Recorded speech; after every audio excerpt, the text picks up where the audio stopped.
Evangelho segundo Marcos, capítulo 9, a partir do versículo 2. A nossa linha de pregação aqui é pegar um livro inteiro da Bíblia e estudá-lo, versículo após versículo, e nós estamos estudando o Evangelho segundo Marcos, capítulo 9, versículo 2.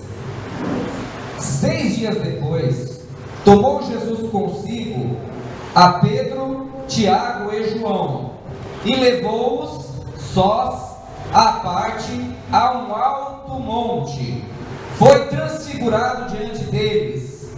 As suas vestes tornaram-se resplandecentes e sobremodo brancas, como nenhum lavadeiro na terra as poderia alvejar. Apareceu-lhes Elias com Moisés, e estavam falando com Jesus. Então Pedro, tomando a palavra, disse: Mestre, bom é estarmos aqui, e que façamos 3 tendas, uma será tua, outra para Moisés, e outra para Elias, pois não sabiam o que dizer, por estarem eles aterrados, com medo. A seguir veio uma nuvem que os envolveu, e dela uma voz dizia: Este é o meu filho amado, a ele ouvi. E de relance, olhando ao redor, a ninguém mais viram, senão Jesus. Versículo 9. Ao descerem do monte, ordenou-lhes Jesus que não divulgassem as coisas que tinham visto, até o dia em que o Filho do Homem ressuscitasse dentre os mortos. Eles guardaram a recomendação, perguntando uns aos outros o que seria ressuscitar dentre os mortos, e interrogaram-no dizendo: Por que dizem os escribas ser necessário que Elias venha primeiro? Então ele lhes disse: Elias, vindo primeiro, restaurará todas as coisas. Como, pois, está escrito sobre o Filho do Homem, que sofrerá muito e será aviltado? Eu, porém, vos digo que Elias já veio, e fizeram com ele tudo o que quiseram, como a seu respeito está escrito. Amém. Oremos. Senhor Jesus, esse texto fala sobre a sua transfiguração na presença de Pedro, Tiago e João. E nesse texto, Senhor, está escrito que apareceram em visão Moisés e Elias diante do Senhor e dos discípulos mencionados. Se o Senhor manteve este trecho, Senhor, este acontecimento da Tua palavra, é porque certamente tem algo a nos ensinar. Por favor, Senhor, eu te peço nessa noite, que não se perca nenhuma vírgula, que não se perca nenhuma sílaba, nenhuma palavra, nenhuma frase, nenhuma oração daquilo que o Senhor deixou registrado, para que nós possamos aprender a Tua palavra. Por favor, Senhor, toma agora, Senhor, leva cativo a atenção de todos os Teus filhos, Senhor. Que ninguém, Senhor, sinta muito sono, a não ser que talvez tenha trabalhado à noite. Que o Senhor possa manter a atenção de cada filho e filha Tua, Senhor. Tira o interesse agora pela rede social, pelo Facebook, pelo WhatsApp, Senhor. E toma, Senhor, a nossa consciência cativa a Ti, para que nós possamos aprender aquilo que o Espírito Santo quer dizer à Tua igreja. É o que nós te pedimos em nome de Jesus. Amém. E os irmãos podem se aceitar. Graças a Deus. Deixa a sua Bíblia aberta, por favor, não feche. A gente vai comentar versículo por versículo. Então, para que nós possamos tentar captar tudo que o Espírito Santo deixou escrito nesse texto. Meus irmãos, no versículo 2 está escrito 6 dias depois. 6 dias depois. 6 dias depois do quê? 6 dias depois da confissão de Pedro, quando Pedro confessou que Jesus era o Messias esperado. 6 dias depois que Pedro repreendeu Jesus, dizendo que ele não devia ir para a cruz. 6 dias depois que Jesus chamou Pedro de Satanás, porque estava cogitando das coisas dos homens e não das coisas de Deus. 6 dias depois que Jesus falou a respeito do custo do discipulado, que cada qual deveria negar a si próprio, tomar a sua cruz e segui-lo. 6 dias depois. O número 6 aqui talvez seja também simbólico, porque Deus criou o mundo em 6 dias e no 7º Ele descansou. Então talvez o Espírito Santo queira nos ensinar algo a respeito deste número simbólico também. E neste mesmo versículo 2 está escrito que Jesus chamou Pedro, Tiago e João para presenciarem aquilo que iria acontecer. Por que é que Jesus chamou Pedro, Tiago e João? O texto não diz, mas provavelmente porque eram os mais chegados do grupo. Talvez porque eles seriam líderes muito importantes na igreja. E o fato é que Jesus, Ele chama pessoas mais íntimas para presenciarem experiências maravilhosas na presença dEle e na presença de Deus. Então é bom ser íntimo de Jesus para participar dessas experiências, amém? Amém. E talvez aqui Jesus estivesse dando mais uma contribuição para que os discípulos tivessem uma melhor dimensão daquele que Jesus é. Embora Pedro tivesse pisado na bola no último encontro, dito que Jesus não deveria ir para a cruz, ainda assim Jesus ele dá mais um voto de confiança para Pedro e fala: vem Pedro, vem comigo para presenciar uma coisa muito bacana aí que vai acontecer. Então não importa se talvez você tenha pisado na bola alguma vez, não é por causa disso que Jesus não te chamará para a comunhão com Ele. Graças a Deus por isso. No versículo 2 ainda diz que ele foi chamado, eles foram para um alto monte. Alto monte.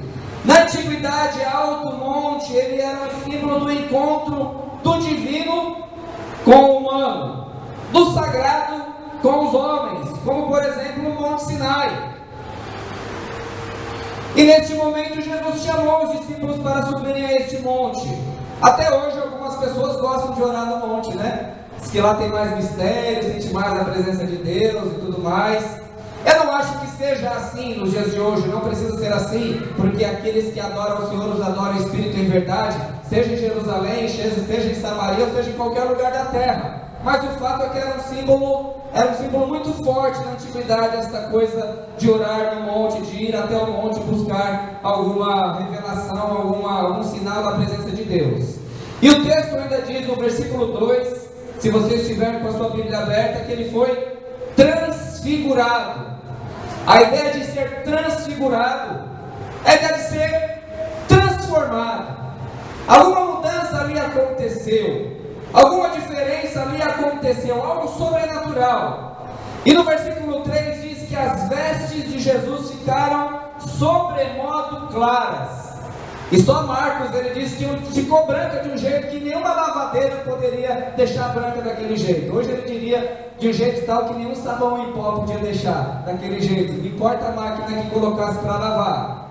E o branco é um sinal do quê? De pureza, é um sinal de santidade, é um sinal de pureza. E nos lembra aquele texto que diz que sem a santificação ninguém verá o Senhor. Então, as vestes de Jesus se tornaram claras. Outro evangelista, numa parte paralela, diz que o rosto de Jesus foi transfigurado também.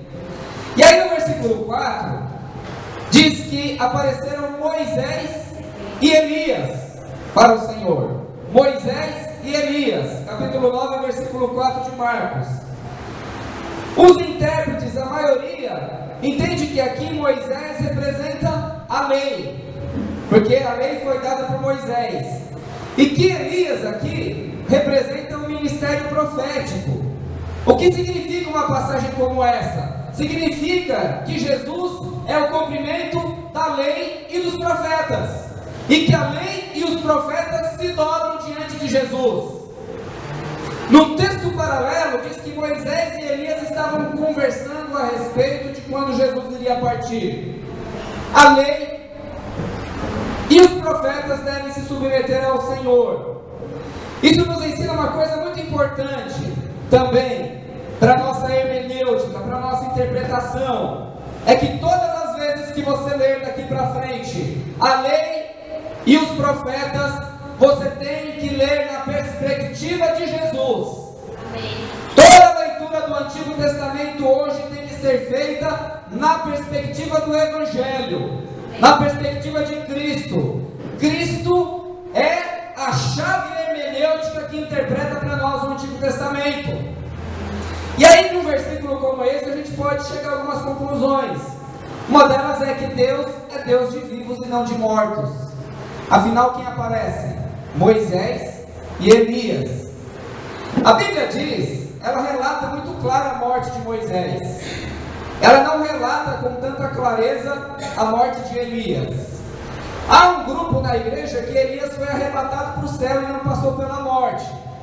Um grupo forte que entende isso.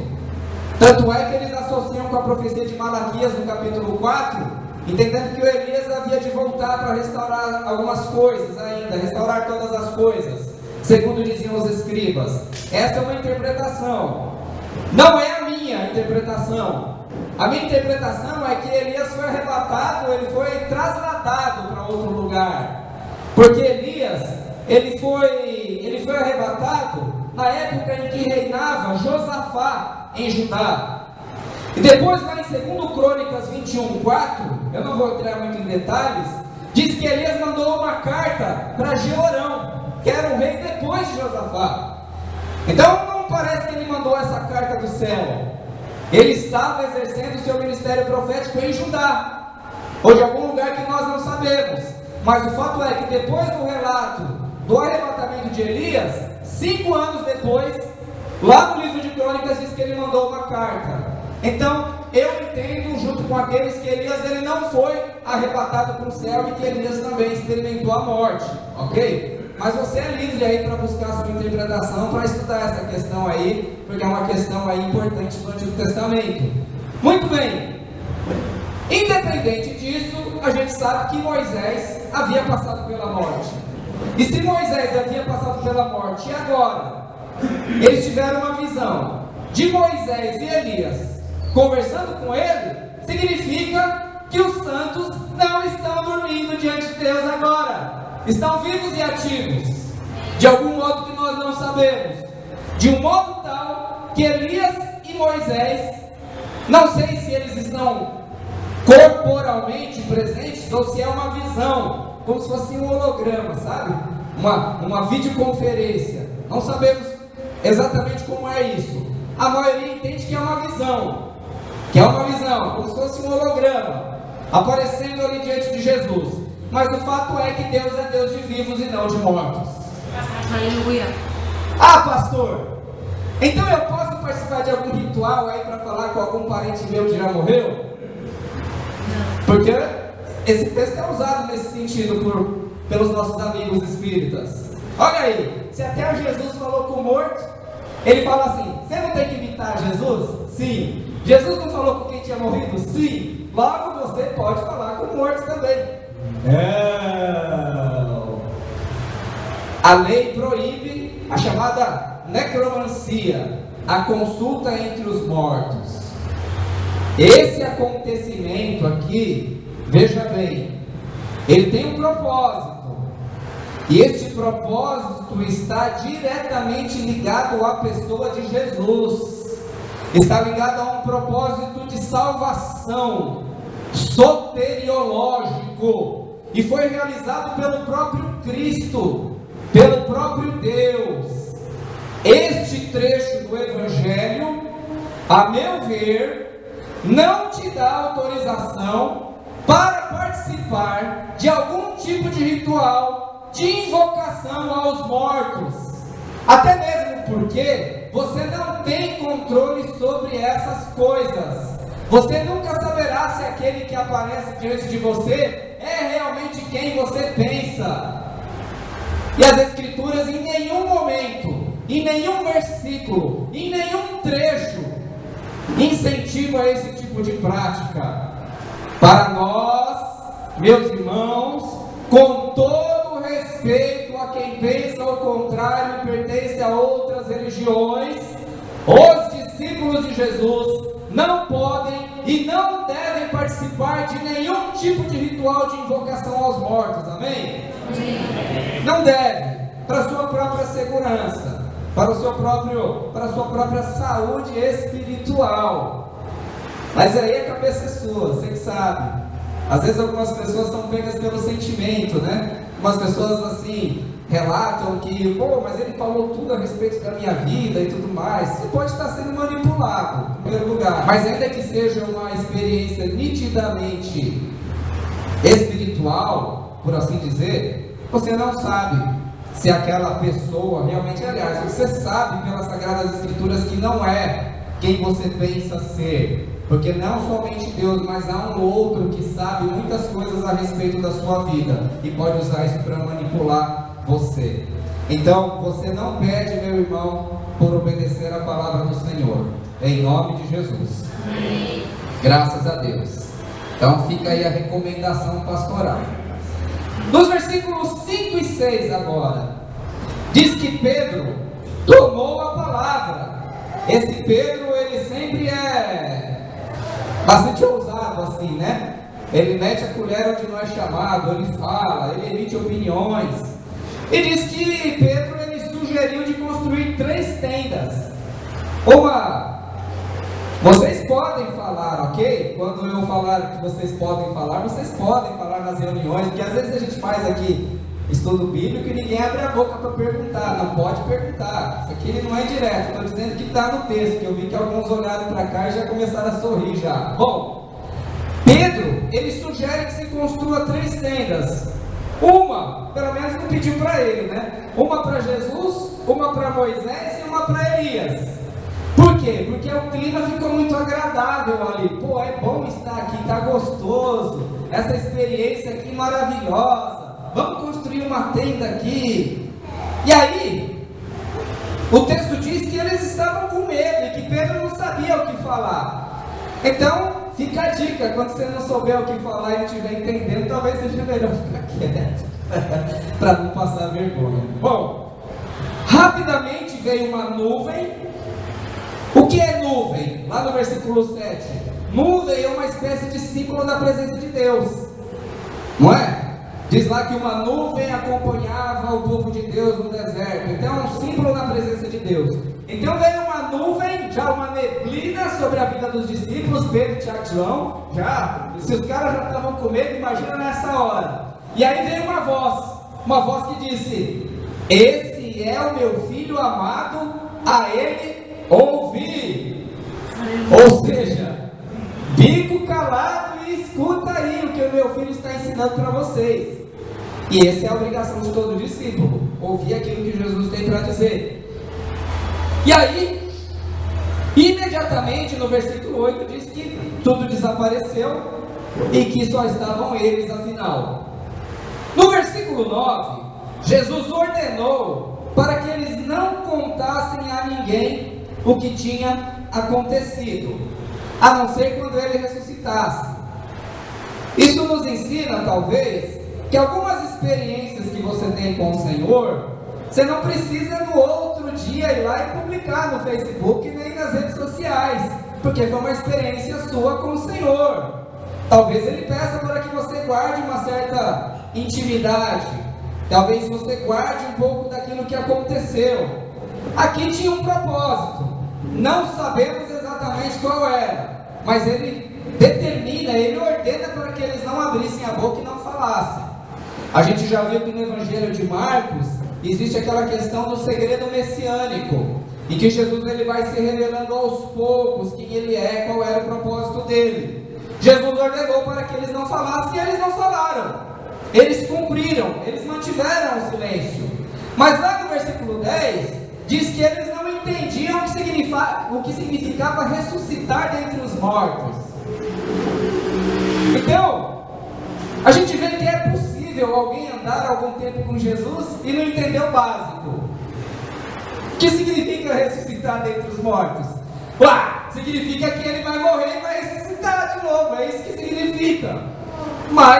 E Jesus já havia dito isso no texto anterior, que ele disse que ele ia para Jerusalém, ia sofrer na mão dos escribas e fariseus e sacerdotes, ia morrer, mas iria ressuscitar. Mas ainda nesse momento eles ainda não tinham entendido o que significava ressuscitar dentre os mortos. O assunto ressurreição dentre os mortos não era novo para eles. Pelo menos desde o livro de Daniel já se falava em ressurreição dos mortos já. Bom, No versículo 11, eles questionaram Jesus, por que os escribas diziam que Elias tinha que vir primeiro? Jesus, por que Elias tem que vir primeiro e restaurar todas as coisas? Na verdade, não é os escribas apenas que falavam isso. Esse é um texto de Malaquias, capítulo 4, versículos 5 e 6. Vocês não precisam abrir, mas eu vou ler para vocês. Eis que eu vos enviarei o profeta Elias, antes que venha grande e terrível dia do Senhor. Ele converterá o coração dos pais aos filhos, e o coração dos filhos aos seus pais, para que eu não venha e fira a terra com maldição.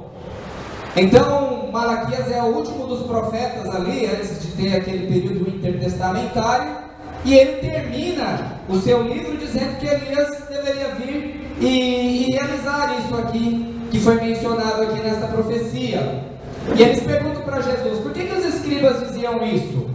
Aí Jesus, no versículo 12 e 13, ele faz um questionamento, ele levanta com uma pergunta: por que está dito que Elias vai vir restaurar todas as coisas, se depois o Filho do Homem ainda vai ter que ir lá e apanhar pra caramba e sofrer? Tipo, a ideia é assim, por que se ele vai fazer tudo e ficar tudo certinho, por que depois o pessoal vai crucificar o Filho do Homem? Jesus faz essa pergunta e deixa os caras com mais dúvida. Isso que é legal na didática de Jesus, ele não responde a dúvida e fala com outra pergunta e deixa o pessoal mais confuso ainda. Glória a Deus por isso. Ele não dá, Jesus não dá a resposta fácil. Se ele não deu, nem eu vou dar. Não vou estragar o que ele fez. Sinta o ambiente que os discípulos sentiram, porque não dá para responder todas as coisas, realmente não dá. E após fazer essa pergunta, Jesus diz assim: olha, na verdade, o Elias já veio. Ainda aí nos versículos 12 ao 13. Elias já veio e fizeram tudo o que quiseram com ele. Na passagem paralela de Mateus, diz que os discípulos entenderam que ele estava se referindo a João Batista. Então, João Batista era o Elias que havia de vir. Pastor, Elias reencarnou então? Não! Eu brinco assim, mas é porque também é um texto utilizado para fundamentar a doutrina da reencarnação. Meu irmão, minha irmã, estude a palavra do Senhor. As Escrituras não ensinam reencarnação de Gênesis a Apocalipse. Não ensinam reencarnação. Ao homem está determinado viver e morrer uma única vez, e daí vem o juízo. Ok? E, mesmo se a gente levasse adiante esse argumento, teríamos dois problemas. O primeiro é, se Elias não morreu e foi arrebatado, então, e ele viria na sua forma como Enoque, por exemplo, então não houve reencarnação porque Elias ainda está vivo. Seria esse o argumento. Agora, se Elias de fato veio a morrer, quem tinha que aparecer aqui era o João Batista, não Elias, ok? Porque a fila anda. Então não tem lógica, não tem muita lógica. O que significa então esse texto? Significa que João Batista, ele veio na mesma força profética do que o profeta Elias. Ele veio no mesmo espírito, ele veio na missão de Elias, porque assim como Elias enfrentou o rei Acabe, assim também João Batista enfrentou o rei Herodes, por pecados desses reis. Com a diferença que para Elias foi dado o livramento e João Batista sofreu o martírio. Ou seja, fizeram tudo o que queriam com João Batista. Humilharam e o mataram. Então, essa exegese é um resumo muito rápido das passagens que nós lemos aqui, meus irmãos. Amém? Alguém quer fazer alguma pergunta? Olha só, hein? Fale. Tem um trecho lá que Jesus está na cruz, que ele chama Elias, né? Tem alguma referência a respeito? Ali, Eli, a massa bactânica que ele fala, né? Na verdade é porque ele fala num aramaico diferente do que era dito naquele momento, mas na verdade ele está chamando o pai dele. Ele está chamando o pai. Ele não está falando exatamente Elias, mas quem escuta pensa que ele está chamando por Elias, por causa do modo como ele está dizendo, porque não era mais a linguagem corrente da época. Mais alguém quer fazer alguma pergunta? A Marta não quer fazer nenhuma pergunta, irmãos. Amém, queridos. Então nós vamos tentar fazer algumas aplicações do texto agora, que você possa depois ler novamente esse texto na sua casa, como outros. A gente grava as mensagens aqui para você ouvir de novo a pregação. Você pode conferir com o que outras pessoas dizem, pastores, padres, bispos, etc. E assuma na sua consciência a interpretação que você achar que está mais de acordo com as Escrituras. Amém? Muito bem. Meus irmãos, algumas aplicações. Primeiro, existem momentos que o Senhor, Ele chama alguns dos seus discípulos mais íntimos, mais próximos, para profundas experiências espirituais. Vou repetir. Há momentos que o Senhor, pela sua graça e misericórdia, chama alguns dos seus discípulos mais íntimos para profundas experiências espirituais. O Senhor, pela sua soberania e graça, para este acontecimento chamou Pedro, Tiago e João, para fazer uma demonstração cabal de que ele era alguém enviado por Deus, o Filho do próprio Deus, que tinha ao seu lado Moisés e Elias, ou seja, a conjugação da lei e dos profetas incumbidos e que apontavam para aquele que iria cumprir todas as coisas, que era Jesus Cristo, nosso Senhor. Então ele chamou esses homens que usufruíram de um privilégio maravilhoso e fantástico e deixou registrado nas Escrituras Sagradas para nos ensinar algo. E este algo é que há momentos na vida de um discípulo que o Senhor ele pode chamar homens e mulheres para experiências maravilhosas diante dele, experiências das quais você nunca mais pode, nunca mais vai esquecer, porque vão tocar profundamente o teu coração. Eu não sei se você já viveu isso, mas pastor, será que isso não foi só para os bambambam lá, para os apóstolos? Não, porque nesse momento os caras nem sabiam o que era a ressurreição ainda, nem tinham entendido. Então não depende da inteligência do cidadão, não depende da quantidade de conhecimento dele, mas depende talvez da disposição que ele tem de caminhar com Cristo. Aleluia. E aí, tem um texto lá em Atos 2,17, quando o Espírito Santo veio sobre a igreja, que eles começaram a falar em línguas de fogo. Veja se aplica a você. E acontecerá nos últimos dias, diz o Senhor. Últimos dias. Últimos dias, então, nós estamos vivendo, nós ainda estamos dentro dessa aplicação dos últimos dias. Afinal de contas, o último dia não pode ter vindo antes de hoje. Nós estamos nos últimos dias. Diz o Senhor que derramarei o meu Espírito sobre toda a carne. Vossos filhos e vossas filhas profetizarão. Vossos jovens terão visões e sonharão os vossos velhos. Aleluia.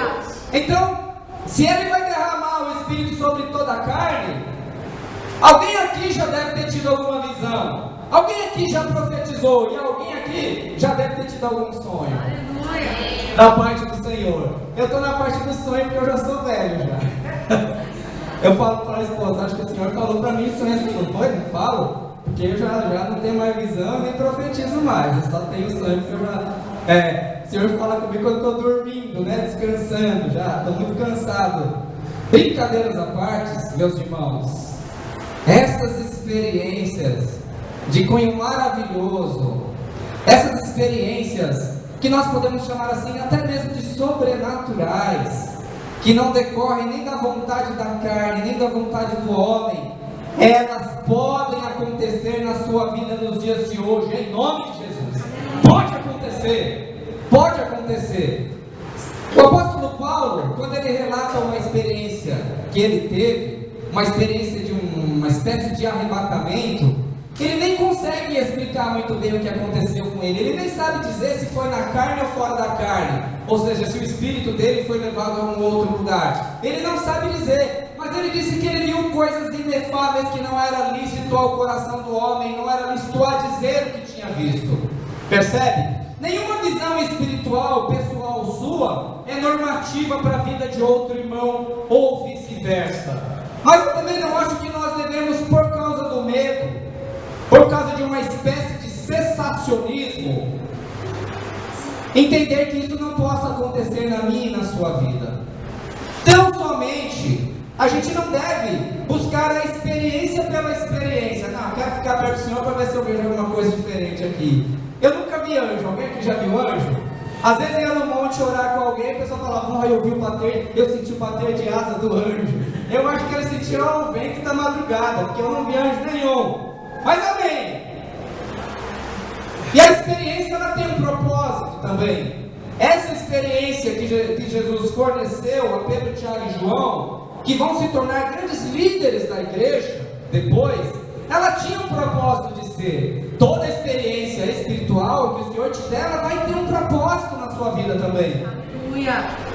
Pela misericórdia e graça do Senhor, eu acredito que eu já tive algumas já. Em momentos, algumas vezes em momentos de grande tristeza e abandono. Outros momentos em momentos de grande dúvida.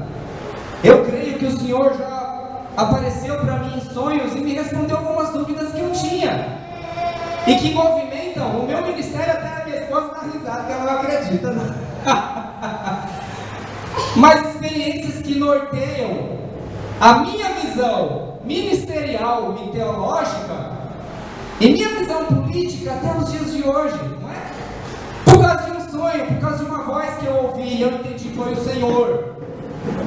Eu não estendo ela para vocês, por isso que eu nem falo o que é aqui, porque senão você fala, eu vou ser pastor e acreditar, você não vai acreditar também. Acredite que Jesus é o Senhor e está bom. Amém. Mas eu creio, meu irmão e minha irmã, em nome de Jesus, que se o Espírito Santo foi derramado sobre toda a carne, você poderá ter visões, você poderá profetizar e você poderá ter sonhos na presença do Senhor, em nome de Jesus. Em nome de Jesus. Não busque a experiência pela experiência, mas haverá sempre um propósito na sua vida. Não fique caçando isso. Nunca cacei. Nunca fui, em mais de 20 anos, eu nunca fui atrás de profeta, sabe? Às vezes vai um profeta na igreja, aí o pastor manda orar, fica o profeta aqui e os irmãozinhos normal, comum do outro lado, só tem fila na fila do profeta. Já viu isso? Aí fica todo mundo querendo receber uma palavrinha do profeta. Às vezes eu acho até que é meio que uma espécie de aquele sentimento do paganismo, né? Quero saber o que vai acontecer na minha vida, um horóscopo. Essas coisas, nunca fui atrás. Todas as vezes é o profeta que procurou, né, amor? E a maior parte das vezes foi para dar bronca, viu? Porque Deus ama muito a gente. Louvado seja o nome do Senhor, por isso nós estamos aqui. Então, o profeta, quando procura, é para dar bronca muitas vezes, né? Para confrontar a gente. Graças a Deus. Irmãos, a transfiguração, isso aqui mexeu muito comigo. E talvez assim seja um ensinamento que alguém vai achar que isso é extraterrestre. E é extraterrestre mesmo, porque não é da Terra, é do céu. Só não diz respeito à vida a outros planetas. Muito bem. Mas a transfiguração do Senhor, ela pode ser encarada como uma amostra, uma antecipação escatológica daquilo que um dia irá acontecer na sua e na minha vida. Aleluia. Uma antecipação escatológica daquilo que vai acontecer na minha e na sua vida. Por quê? Porque a palavra do Senhor Deus diz que nos será dado corpos glorificados. Aleluia. Que a carne não pode herdar o reino de Deus. E que nós seremos transformados. E o corpo da corrupção será revestido em glória. para que nós possamos estar com o nosso Senhor. E lá no livro de Apocalipse está escrito que as nossas vestes serão mais alvas do que a neve. Aleluia. E esses são textos tão bacanas que eu quero ler com os irmãos. 1 Coríntios 15, capítulo 15, versículo 51. 1 Coríntios, capítulo 15, versículo 51.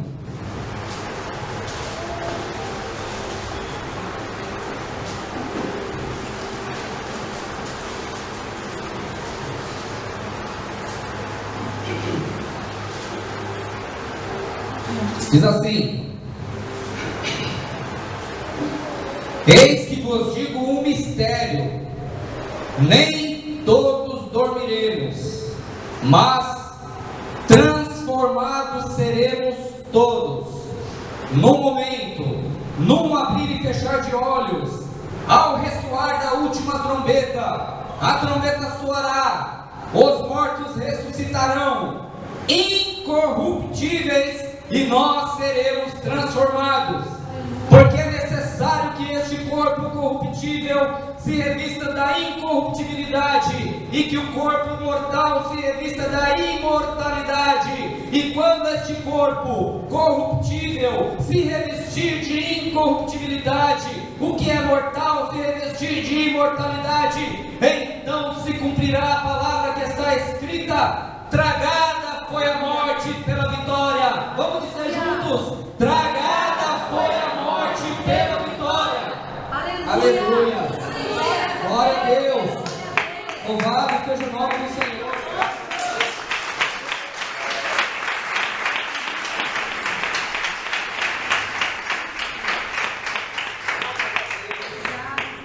Graças a Deus. E agora nós vamos para o texto de Apocalipse, capítulo 7. Apocalipse, capítulo 7. Graças a Deus. Aleluia. Graças a Ti, Senhor. Versículo 9. E eu creio, meus irmãos, que nós estaremos no meio dessa multidão aqui. Glória a Deus. E vai ser lindo, vai ser maravilhoso. Aleluia. Apocalipse capítulo 7, versículo 9. Depois destas coisas, vi, e eis grande multidão, que ninguém podia enumerar, de todas as nações, tribos, povos e línguas, em pé, diante do trono e diante do Cordeiro, vestidos de vestiduras brancas, com palmas nas mãos, e clamavam em grande voz, dizendo: vamos juntos, ao nosso Deus que se assenta no trono, e ao Cordeiro pertence a salvação. Mais uma vez: ao nosso Deus que se assenta no trono, e ao Cordeiro pertence a salvação. Aleluia. Glória a Deus. Glória a Ti. Ensaia, meu irmão, ensaia, minha irmã, porque este é o futuro escatológico de todo aquele que recebeu Jesus como seu Senhor e seu Salvador. Amém. Glórias a Deus, aleluias. Glórias a Deus. Então, meus irmãos, aquilo que aconteceu com Jesus é uma antecipação, é uma amostra daquilo que acontecerá com todas as pessoas que receberam Cristo como seu Senhor e seu Salvador. Será te dado um novo corpo, que será glorificado, revestido da vida, e toda a mortalidade, toda a corruptibilidade será tirada de dentro do nosso ser. E é importante nós retomarmos essas coisas, porque eu havia dito para os irmãos que era uma coisa assim que era meio extraterrestre, assim, porque não pertencia à terra, mas aos céus, a nova vida, pelo fato de que parece que as pessoas não estão mais almejando isso na vida. E eu não estou falando de gente ruim. Quer dizer, todo mundo é ruim. Toda vez que eu falo isso, minha esposa fala: todos são maus. Então eu estou falando de gente ruim, mas gente boa também. Porque a árvore do conhecimento foi do bem e do mal. Bom, esse pastor é meio doido, né? Fica divagando. Mas o que eu quero dizer? Por exemplo, quando eu penso na minha vida, talvez eu possa pensar assim: eu quero ser um pastor bem-sucedido, a igreja cheia, poderosa, os irmãos adorando, e agora eu ser convidado para pregar em muitos lugares, e nós com uma maravilhosa, ainda maior banda de louvor, um estádio. Já pensou viver da obra?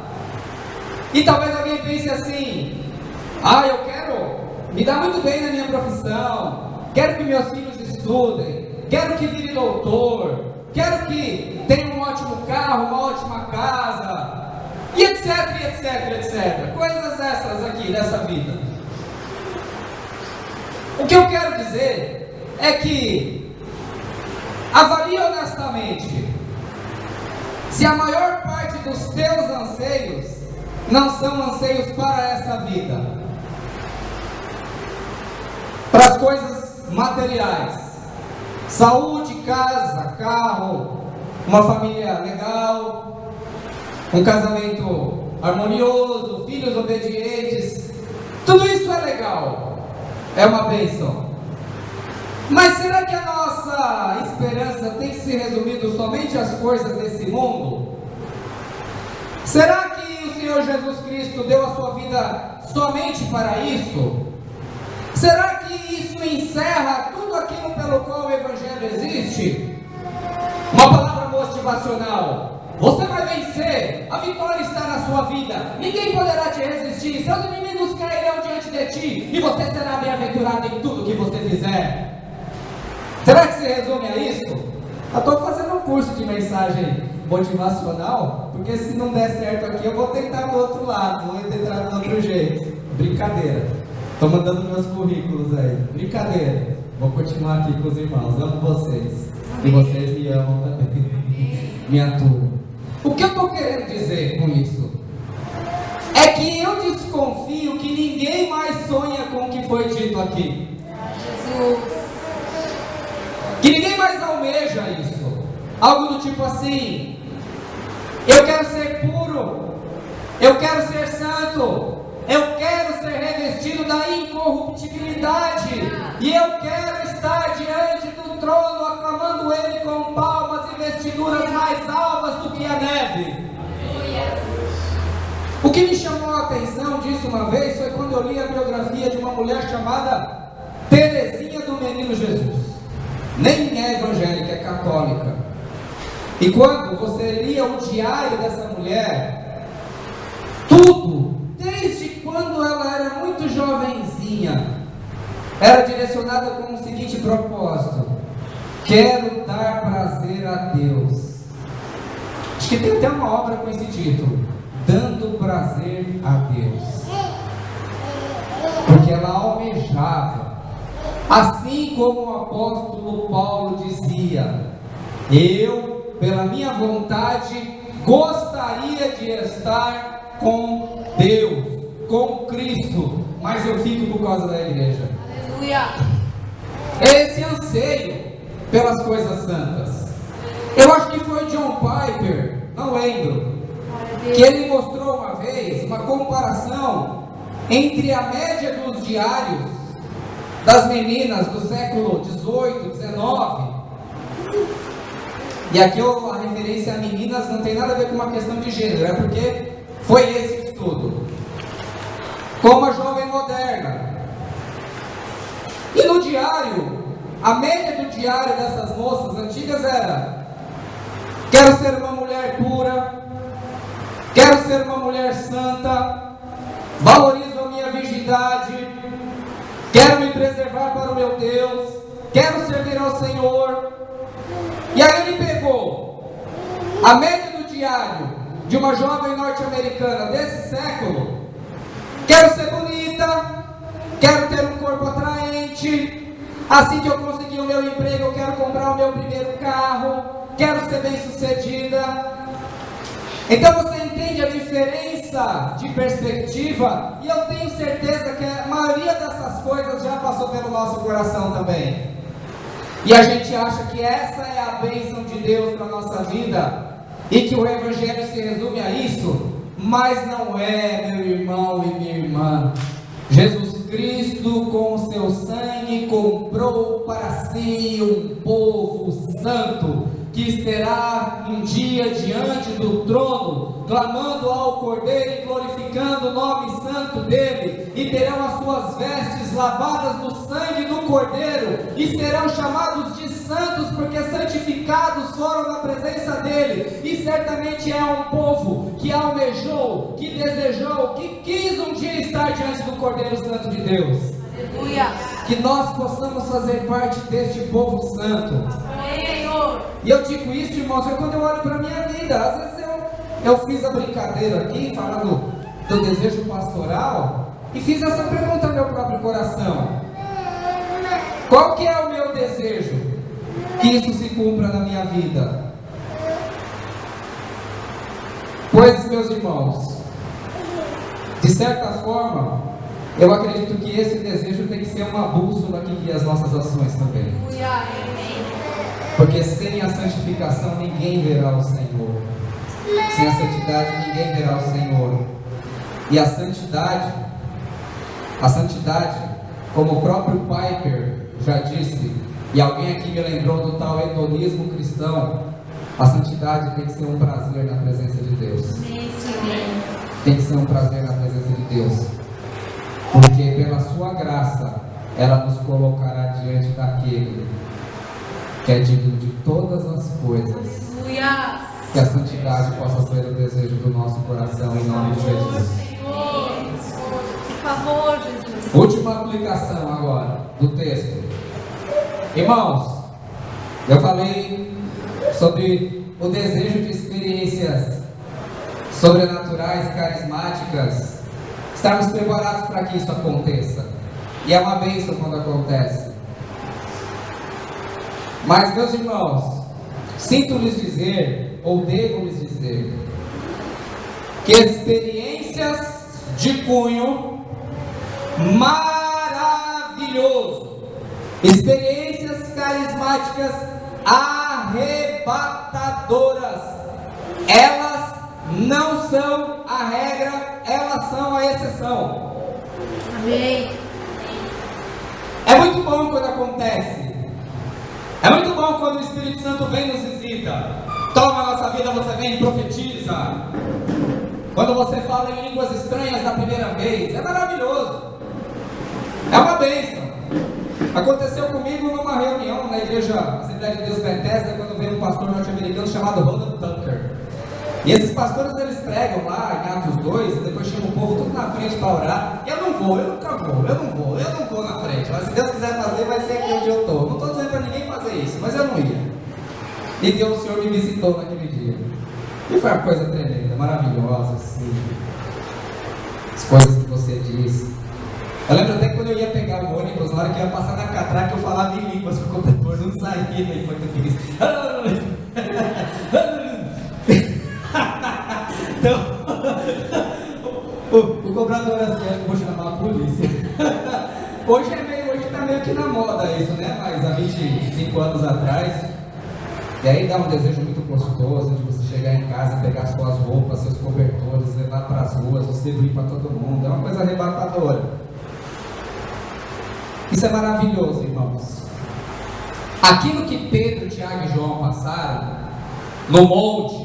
Tem gente aqui que gosta de monte, né? A Abner que gostava de ir no monte, né? A Raquel também. Não saía do monte, cobertor. Eles iam no monte, sim. Tem um aqui em Guarnazes, né? Que é administrado pelos menonitas. Depois, se vocês quiserem ir no monte, conversa com o Abner que leva vocês lá. Muito bem. Leva um guarda-chuva. Né? Tempo de chuva. Então, quando Pedro, Tiago e João foram para o monte, junto com Jesus, eles tiveram uma experiência arrebatadora.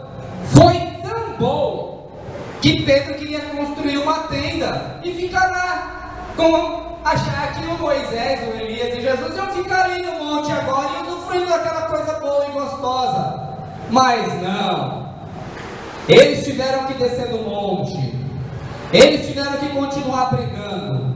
Tiveram que continuar ensinando. tiveram que continuar expulsando o demônio, tiveram que continuar curando. Jesus teve que ir para Jerusalém, teve que enfrentar os fariseus, teve que expulsar os cambistas do templo, teve que sofrer um julgamento injusto e teve que ir para a cruz e padecer pelos nossos pecados. Aleluia. Teve que passar pelo Getsemane. Então, embora existam essas espiritualidades do alto, gostosas, e eu confesso que eu sou um cara apaixonado pela literatura monástica, Padre dos Desertos.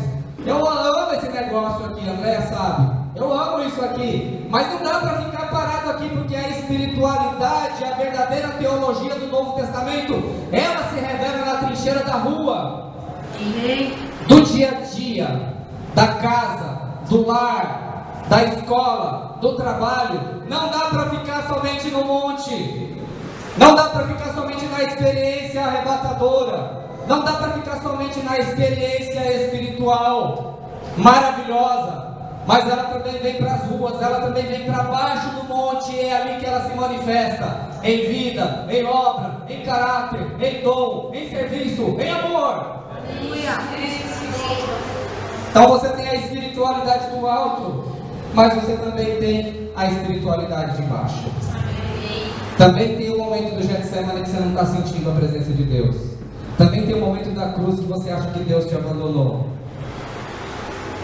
E eu até acho que essas são mais duradouras. A experiência do deserto é até mais tipológica e duradoura na nossa vida do que a experiência do monte, irmãos.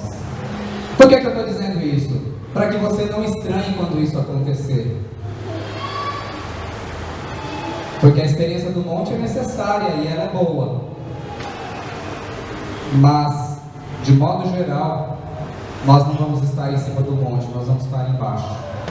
Você vai estar pregando, você vai estar com a sua esposa, você vai estar educando seu filho, você vai estar enfrentando desafio lá no seu trabalho, você vai estar na rua entregando comida, você vai estar na igreja dando aconselhamento, você vai estar na rua evangelizando, você vai estar expulsando demônios, você estará fazendo muitas coisas para o Senhor, e muitas vezes você não vai estar sentindo nada, mas isso não significa que Ele te abandonou, significa que Ele está te provando, e significa que Ele está te dando o privilégio de viver e de passar por todas as experiências que o seu Filho Jesus passou.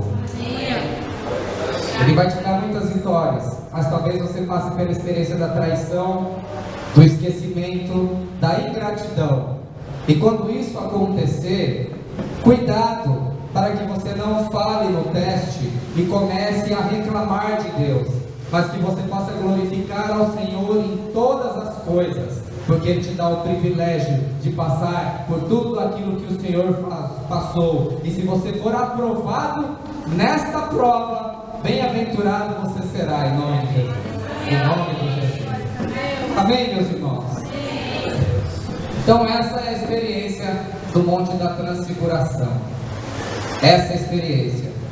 Que você esteja sempre com o seu coração aberto e desejoso de que o Senhor te mostre coisas maravilhosas. Que você possa ter o coração desejoso de ser transfigurado um dia, assim como o Senhor foi. Que você acolha com alegria essas experiências maravilhosas no seu coração. Mas saibam, meus irmãos, por favor, saibam disso. Eu falo isso com a mais profunda sinceridade. Hoje as pessoas estão tentando criar uma religião agradável, assim, para atrair pessoas e para arrecadar dinheiro. Agradável, puxa, quem não gosta de ouvir uma música agradável? Quem não gosta de ouvir uma mensagem motivacional que dure 30 minutos no máximo, para que não tome muito do nosso tempo? Agradável, ar-condicionado, agradável. Uma espiritualidade agradável, mas o Evangelho não se resume a isso, meus irmãos. Vai muito além, vai muito além. E na verdade, as experiências que Jesus dá às nossas vidas, elas não são artificiais, porque não podem ser criadas pelo homem. Elas podem se manifestar Deus. Num deserto, Amém. elas podem se manifestar no meio de uma cadeia, Amém. como aconteceu em Filipos, com Paulo e Silas, que presos e acorrentados, e depois de serem chicoteados, sem receberem nenhum tratamento médico, eles adoraram o Senhor e as portas das cadeias foram abertas, e as correntes foram quebradas. Glória a Deus. Em nome de Jesus. Glória a Deus. Que o Senhor muito nos abençoe e nos proporcione discernimento para saber quando uma experiência vem realmente dele e nos dê maturidade para continuarmos firmes a nossa caminhada, ainda que nós não sintamos nada, em nome de Jesus. Amém? Deus abençoe a sua vida, em nome de Jesus. Vamos ficar em pé, vamos adorar o Senhor, em nome de Jesus.